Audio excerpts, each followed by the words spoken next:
नमस्कार, आप देख रहे हैं BS3 संघ का यूट्यूब चैनल। आज यहाँ पर मैं मौजूद हूँ गाजियाबाद के क्षेत्र नंदग्राम में। यहाँ पर डॉक्टर भीमराव अंबेडकर भवन है, जो कि यहाँ पर पंचशील जनहित सेवा समिति एवं भारतीय संरक्षण सेवा संघ के तमाम राष्ट्रीय लीडर यहाँ पर मौजूद हैं।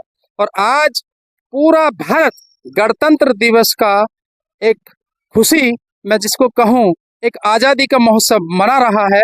तो चलिए मैं आपको कुछ ऐसे ही तमाम समाज सेवियों से, तमाम राष्ट्र के लीडरों से मुलाकात कराऊंगा। तो डॉक्टर भीमराव अंबेडकर भवन के अंदर आज गणतंत्र दिवस के उपलक्ष्य में भारत का तिरंगा, वो तिरंगा जो इस भारत को आज़ादी का एक संकेत देता है।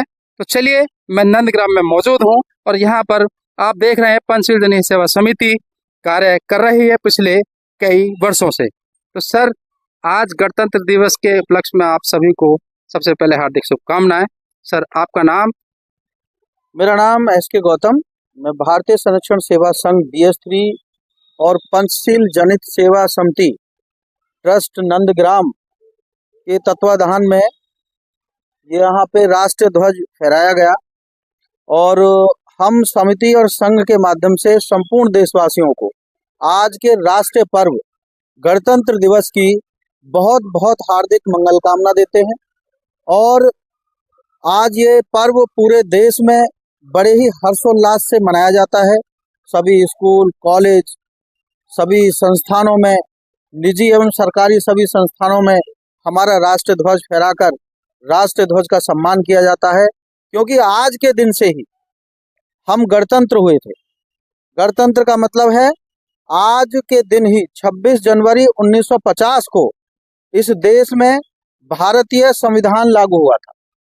आज से हमने संकल्प लिया था कि आज के बाद हमारा ये देश भारतीय संविधान के अनुसार चलेगा। भारतीय संविधान यानी सभी नागरिकों को समान अधिकार, सभी नागरिकों को समान सम्मान, सभी नागरिकों के हक अधिकार की बात करने वाला भारतीय संविधान, जो इस देश का एक पवित्र ग्रंथ है। वो सभी धर्मों को समान व्यवहार करने की, सभी को समानता के भाव में जोड़ने की आज़ादी देता है। प्रत्येक व्यक्ति को अभिव्यक्ति की आज़ादी देता है। परम पूज्य बोधिसत्व बाबा साहब डॉक्टर भीमराव अंबेडकर जी के अथक प्रयासों के बाद आज 26 जनवरी 1950 को तो इस देश में संविधान लागू हुआ, जबकि ये बनकर तो तैयार हो गया था 24 नवंबर 1949 को। तो आज के इस पर्व को हम संविधान के लागू होने के कारण इस पर्व को गणतंत्र दिवस के नाम से हम पूरे देश में राष्ट्र पर्व के माध्यम से मनाते हैं। मैं पुनः पंचशील जनहित सेवा समिति ट्रस्ट नंदग्राम गाजियाबाद के सभी पदाधिकारियों को इसकी बहुत बहुत हार्दिक मंगल कामना देता हूं और मैं उनका धन्यवाद भी करता हूं कि गाजियाबाद के नंदग्राम स्थित इस डॉक्टर अंबेडकर भवन में जो उन्होंने ऐतिहासिक काम किया है, मैं उसका तहे दिल से बहुत बहुत धन्यवाद करता हूं। और वो इसी प्रकार देश की एकता, अखंडता और अपने महापुरुषों के सम्मान में आगे अग्रसर रहें। हमारा पूरा सहयोग समिति के सदस्यों के साथ रहेगा। इसी के साथ पुनः सभी देशवासियों को गणतंत्र दिवस की बहुत बहुत हार्दिक मंगल कामना। बहुत बहुत धन्यवाद। हमारे साथ मौजूद हैं समिति के संस्थापक माननीय लालचंद जी। लालचंद जी, इस गणतंत्र दिवस पर आज आप जनता को क्या संदेश देना चाहेंगे? गणतंत्र दिवस की सभी देशवासियों को मंगल कामनाएं। और जैसा कि हमारे देश में जो हमारा संविधान लागू हुआ 26 जनवरी 1950 को, जब से ही हम गणतंत्र बने, और जो भी हमारे देश का संविधान है, तरह तरह की सरकारें इस देश में बनी, अलग अलग पार्टियों की सरकारें बनी, लेकिन संविधान पूर्ण रूप से उन्होंने लागू नहीं करा।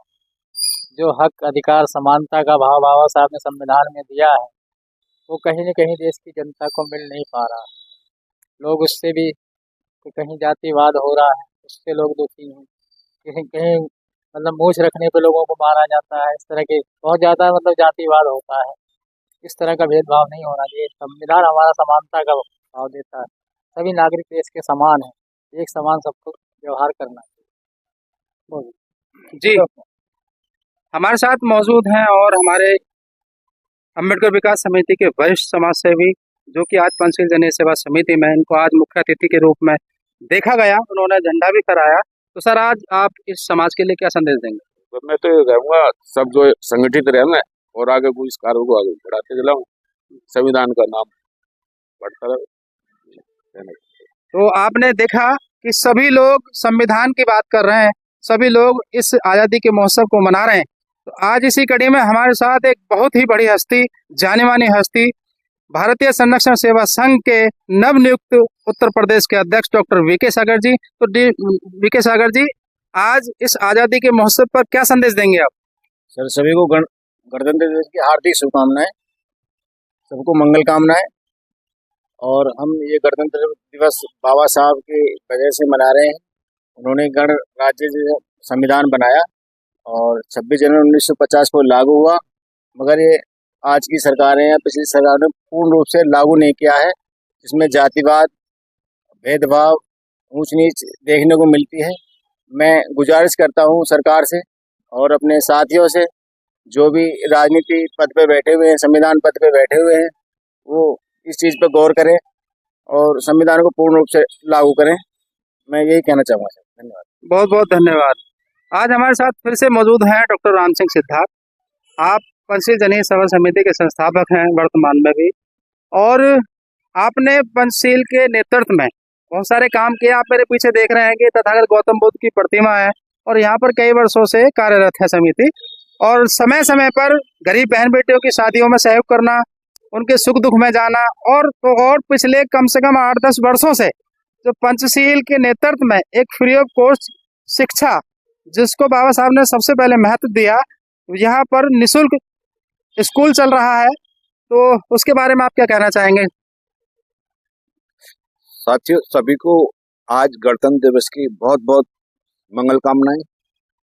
साथियों, जो आज हम झंडा फहराने आते हैं, आज के दिन 26 जनवरी 1950 को हमारे देश पे भारत का संविधान, जो बाबा साहब द्वारा निर्मित लागू हुआ था, इसकी खुशी में हम झंडा को फहराते हैं। और 1947 15 अगस्त 1947 को देश आजाद हुआ था, तब भी ये झंडा फहराया नहीं जाता था। तब ये झंडे को हम ध्वजारोहण करते थे, तब झंडे को एक रस्सी के माध्यम से ऊपर ले जाया जाता था, तब फहराया जाता था। और आज के दिन हम आजाद हो गए थे, भारत का संविधान लागू हो गया था, तो अब ये स्टेबल कड़ी पर रखा हुआ, तब इसको फहराया जाता है। इसे झंडा फहराना बोलते हैं। और बहुत बहुत मंगल कामना, क्योंकि पूरे देश में अब भारत का संविधान का राज चल रहा है। बहुत खुशी की बात है।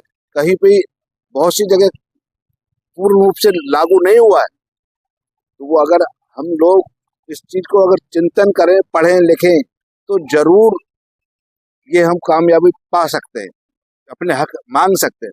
तो इसके साथ साथ मैं भाई यही कहूँगा कि साथियों, सभी को एक साथ मिल करके पंचशील का मनोबल डाउन ना होने दें, आते रहें। यहाँ प्रत्येक रविवार को सुबह 10 बजे बुद्ध वंदना होती है सामूहिक।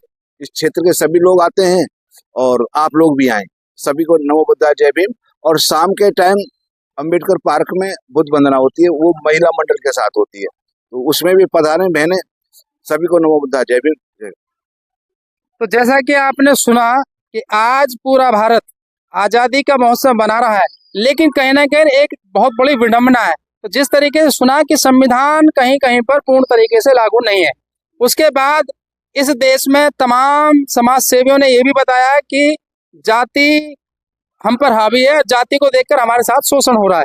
तो सर, मैं अगर कहूं कि सन 1947 में देश तो आजाद हुआ, तो अच्छी बात है, भारत आजाद हुआ, लेकिन उसी आजादी के कारण यहाँ पर जाति रूपी राक्षस ने जन्म लिया। जो मैं कहूँ अपनी हिंदी भाषा में, वो जाति रूपी जो राक्षस है, ये भारत की जाति व्यवस्था। तो इसको आप किस नजर से देखते हैं? देखिए, बहुत ही ये गहरा क्वेश्चन है। मैं बता दूं कि जब आजादी की लड़ाई चल रही थी, तो एक लड़ाई तो थी जो देश में बाहरी दुश्मन थे उनसे, कि उनको बाहर भगाना है और हमारे देश को आजाद कराना है। लेकिन साथ ही साथ उसके पैरेलल एक लड़ाई और चल रही थी, जो हमारी आंतरिक लड़ाई थी। वो उस व्यवस्था से थी जो हजारों सालों से हमारे देश के नागरिकों पे थोपी गई थी, जिसे कहते हैं जाति व्यवस्था, जिसके कारण यहाँ पे रहने वाले करोड़ों लोग भिन्न भिन्न जातियों में बटे हुए थे और जातियों के कारण ही उनमें मैत्रेय भाव जो है पैदा नहीं हो पा रहा था। इस भाईचारे के अभाव को खत्म करने के लिए तो बहुत सारे महापुरुष सदियों से संघर्ष कर रहे थे। जैसे कि मैं आपको कुछ महापुरुषों के नाम बताता हूँ। संत कबीरदास जी, संत शिरोमणि रविदास जी, महात्मा ज्योतिबा फूले जी, और तो और परम पूज्य बोधिसत्व बाबा साहब अम्बेडकर जी ने तो पूरा जीवन इसके लिए, इस व्यवस्था को खत्म करने के लिए लगा दिया। अपने 4 बच्चे कुर्बान कर दिए और अपनी अपनी पत्नी को भी इस मुहिम में मतलब कुर्बान करना पड़ा उन्हें और अपनी भी आहुति दे दी। लेकिन आज संविधान के लागू होने के 76 वर्ष बाद भी बाबा साहब कहते थे कि जब तक हम जाति व्यवस्था को समूल नष्ट नहीं कर देंगे तब तक ये आजादी हमारे लिए अधूरी है। यानी हम अपने देश को संपूर्ण रूप से आजाद नहीं मान सकते, क्योंकि बाहरी दुश्मन तो चला जाएगा, लेकिन आंतरिक जो दुश्मन है ये कभी भी हमारे देशवासियों को एक नहीं होने देगा। और भविष्य में इसकी आशंका भी है कि अगर हमारे देशवासियों में मैत्रेय भाव नहीं बना, भाईचारा नहीं बना, ये एक नहीं हुए, तो ये गुलामी का संकट फिर से घेरा सकता है देश पे, क्योंकि बटे हुए लोगों पर तो कोई भी बड़े आसानी से शासन कर सकता है। तो इसी के कारण बाबा साहब ने भारतीय संविधान में आर्टिकल 14, आर्टिकल 15, आर्टिकल 17, आर्टिकल 18 ऐसे ऐसे समानता के आर्टिकल दिए। आर्टिकल 13 जो ये कहते हैं कि इस देश में सभी नागरिक समान है, और भारतीय संविधान की प्रस्तावना ही सीधा सीधा कहती है कि हम भारत के लोग, यानी भारत का संविधान इस देश में रहने वाले प्रत्येक नागरिक को एक नागरिक के रूप में देखता है, ना कि उसे किसी जाति, धर्म या समुदाय के रूप में देखता है। परंतु विडंबना ये है कि जब से भारत का संविधान लागू हुआ और इस संवैधानिक संस्थाओं में जो लोग बैठे, चाहे वो राजनीतिक पदों पर हो, चाहे बड़े पदाधिकारी हो, और तो और समाज सेवी और धार्मिक संगठन वाले भी लोग हों, तो उन्होंने कभी भी इस मुद्दे को प्राथमिकता से नहीं देखा कि हमें इस जाति व्यवस्था को संवैधानिक रूप से समूल नष्ट करने के लिए काम करना चाहिए और भारत में सभी लोगों को एक सूत्र में बांधकर इस जाति व्यवस्था को खत्म करना चाहिए। लेकिन सर बाबा साहब का तो यही सपना था, एनालिसिस ऑफ कास्ट में स्पष्ट लिखा है जी कि जब तक इस देश से जातियां खत्म नहीं होंगी तब तक आपका कोई उद्धार हो ही नहीं सकता। तो इस पर क्या काम चल रहा है भारतीय संरक्षण सेवा संघ का? जी, मैं पहले तो ये बता दूं संपूर्ण देशवासियों को कि सभी महापुरुषों का जो सपना था, चाहे वो परम पूज्य बोधिसत्व बाबा साहब डॉक्टर भीमराव अम्बेडकर हो, महात्मा ज्योतिबा फूले हो, स्वामी विवेकानंद हो, दयानंद सरस्वती जी हो, मतलब मैं कितने लीडरों के नाम लूं जो इस देश को जाति मुक्त आजाद भारत, समता में अखंड भारत बनाने के लिए उन्होंने अपनी कुर्बानी दे दी, और उनका ये सपना आज भी अधूरा है। लेकिन इसी उद्देश्य को लेकर आज देश में केवल और केवल एकमात्र संगठन, एकमात्र संघ भारतीय संरक्षण सेवा संघ यानी BS3 उन महापुरुषों के इस सपने को पूरा करने के लिए संकल्पबद्ध है, और उसने वो सारे नियम कानून जो आज तक लागू ही नहीं हो पाए, संवैधानिक जो नियम है, उनको एक बिल में निहित किया है जिसका नाम दिया है आजादी कोड बिल। तो भारतीय संरक्षण सेवा संघ पूरे देश में जागृति, लोगों को जागरूक कर रहा है और ये मुहिम चला रहा है कि किसी तरह से एक जन आंदोलन करके एक दबाव ग्रुप, सामाजिक दबाव ग्रुप बना के तो इस देश में आजादी कोड बिल को लागू कराकर तो महापुरुषों के इस सपने को जाति मुक्त आजाद भारत, समता में अखंड भारत बनाकर तो संविधान को मूल रूप से इस देश में स्थापित करने का काम करेगा। सर अभी आजादी कोड बिल की आपने बात की, आजादी कोड बिल में जो मांग है तो अभी सरकार ने UGC लागू तो किया है, वो भी तो आजादी कोड बिल है, इस पर क्या कहना चाहेंगे? देखिए, सरकारें शुरू से जब से देश आजाद हुआ है और जब से संविधान लागू हुआ है, तो जितनी भी सरकारें आई हैं तो वो जातिवाद को खत्म करने के लिए उसी समय से प्रयास कर रही हैं। लेकिन हमें यह समझना पड़ेगा, सभी देशवासियों को समझना पड़ेगा कि वो जातिवाद को खत्म करने के लिए तो कहती हैं, लेकिन जाति को खत्म करने के लिए नहीं कहती। तो बाबा साहब ने स्पष्ट कहा था कि केवल जातिवाद को खत्म करने से काम नहीं चलेगा, जब तक जाति खत्म नहीं होगी तब तक जातिवाद खत्म नहीं हो सकता। तो इसलिए सरकारों की ये दोहरी मानसिकता है। हम तो तब मानेंगे जब जिसके कारण वो जातिवाद हो रहा है आप उसको ही खत्म कर दो। जब आप कॉलेजों में जानते हो कि यहाँ पे डिस्क्रिमिनेशन हो रहा है, कॉलेजों में, यूनिवर्सिटी में, स्कूलों में जातिवाद हो रहा है, तो आप ऐसा प्रावधान क्यों नहीं करते कि वहाँ पे रहने वाले जो लोग हैं, वहाँ पे जो पढ़ने वाले बच्चे हैं, जो अध्यापक हैं, तो उनको एक दूसरे की जाति का पता ही ना चले। क्योंकि बाबा साहब ने तो एक सेपरेट बॉडी दी थी। आप इस आधार को मानते हो कि अगर रिजर्वेशन लेना है तो आपको जो अपनी जाति बतानी पड़ेगी, लेकिन बाबा साहब ने तो इसके लिए एक सेपरेट बॉडी दी थी जिसे कहते हैं समाज कल्याण विभाग। तो कॉलेज में इसे बताने की क्या आवश्यकता है? अगर आपको कोई लाभ जातिगत आधार पर लेना भी है या पिछड़ेपन के आधार पर लेना है, जो आर्थिक रूप से असमर्थ लोग हैं, जो शैक्षणिक रूप से जिनके साथ भेदभाव हुआ, राजनीतिक रूप से जो पिछड़ेपन थे, जो आर्थिक रूप से पिछड़ा समाज था, तो अगर उसको कोई लाभ देना है तो उसमें जाति की आवश्यकता ही क्या? और अगर वो लाभ भी देना है तो उसकी सेपरेट बॉडी है, वो अपने संबंधित दस्तावेज और अपनी जो पहचान है समाज कल्याण विभाग में बताए। उसे जो है स्कूल, कॉलेज या विद्यालय में बताने की क्या आवश्यकता है? जब आप चिन्हित करोगे किसी को तभी तो भेदभाव होगा। जब चिन्हित ही नहीं करोगे तो प्रथम दृष्टि में तो सारे मानव एक समान लगते हैं।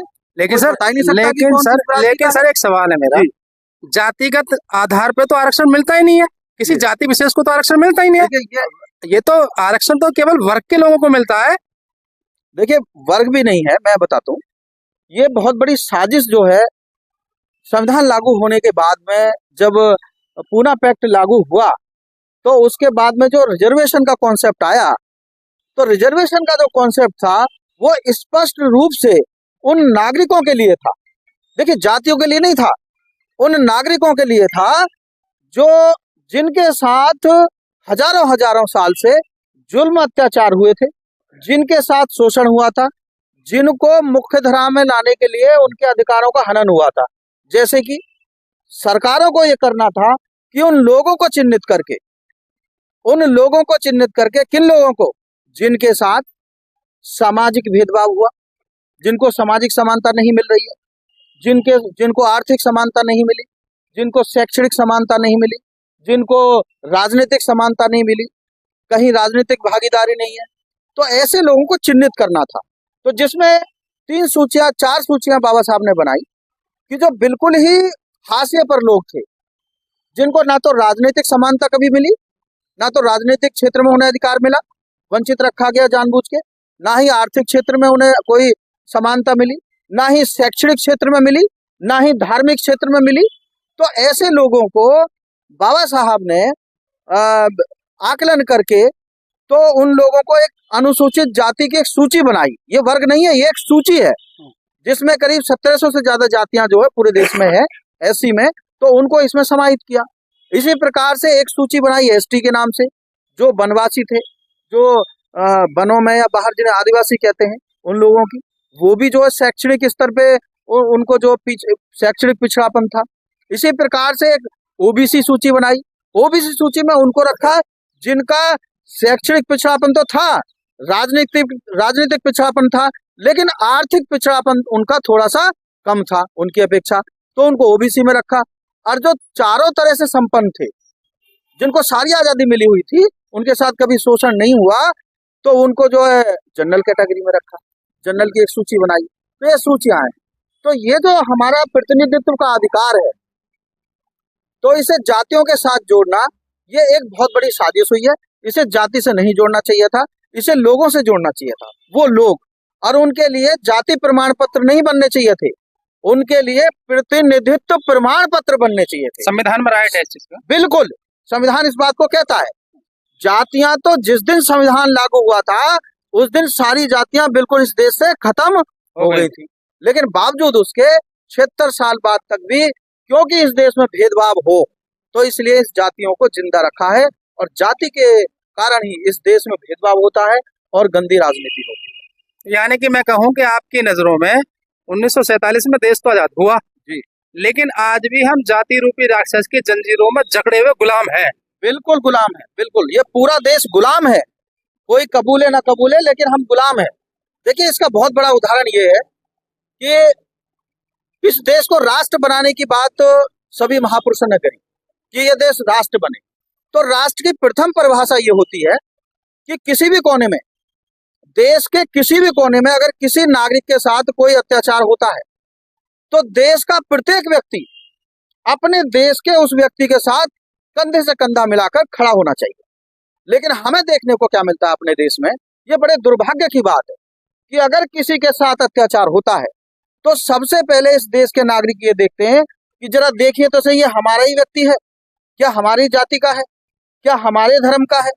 अगर हमारी जाति का, हमारे गोत्र का, गोत्र भी है, अगर हमारी उपजाति का है तो हम उसके साथ खड़े होंगे, अगर हमारे धर्म का है तो साथ खड़े होंगे, वरना तो वो हमारे देश का नागरिक, ये समझते हैं कि हमारे देश का नागरिक नहीं। इतना अलगाव है।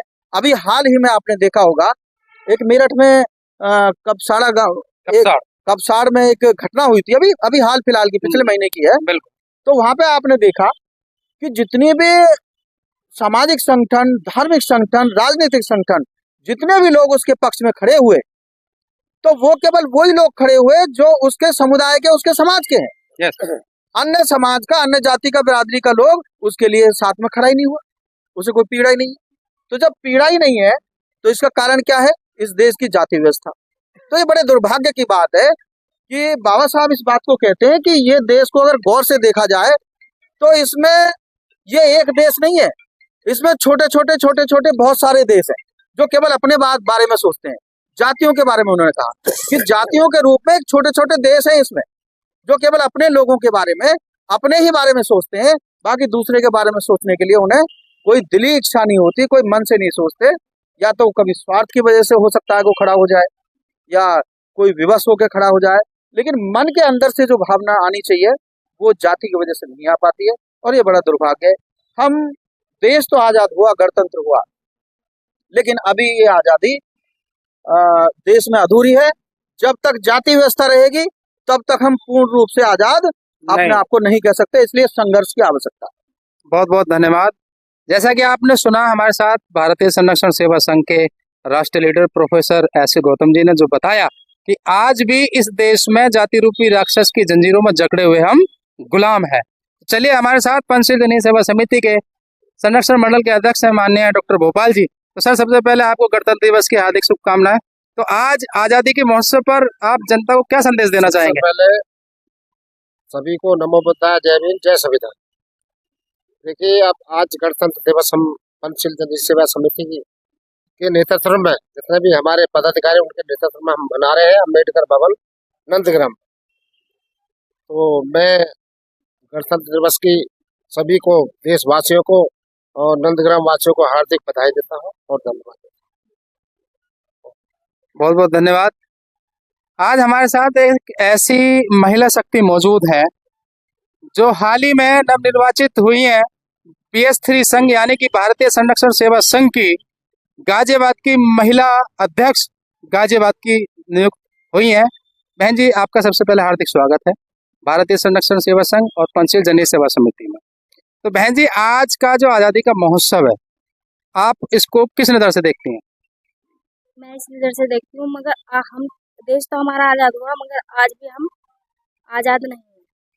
मेरा ये कहना है कि हम जैसा आज़ाद देश है तो हम भी आज़ादी से जिए। यानी कि आप भी मानती हैं कि इस देश में जाति हम पर हावी है, जातियों को देखकर हमारे साथ शोषण होता है, तो फिर ये आज़ादी का महोत्सव तो बेकार है ना? बिल्कुल बेकार है। हाँ, बिल्कुल बेकार है। तो अम्मा जी, आप क्या कहना चाहेंगी? तो देखा आपने, मैं फिर से आपको बता दूं, आज पूरा भारत आजादी का महोत्सव बना रहा है और भारतीय संरक्षण सेवा संघ और पंचशील जनहित सेवा समिति के वो तमाम योद्धा जिन्होंने समाज के लिए रात और दिन अपने आप को समर्पित कर रखा है, लेकिन उसके बावजूद भी असुरक्षित महसूस कर रहे हैं। क्यों? क्योंकि इस देश में जाति रूपी राक्षस जिंदा है और जातियों को देखकर भारत के कोने कोने से आए दिन किसी न किसी प्रकार की घटना सामने आती रहती है। तो सम्मानित साथियों, आप जो भी इस BS3 संघ के YouTube चैनल को देख रहे हैं, इसको कमेंट करें, सब्सक्राइब करें और ये शेयर करें। नमस्कार।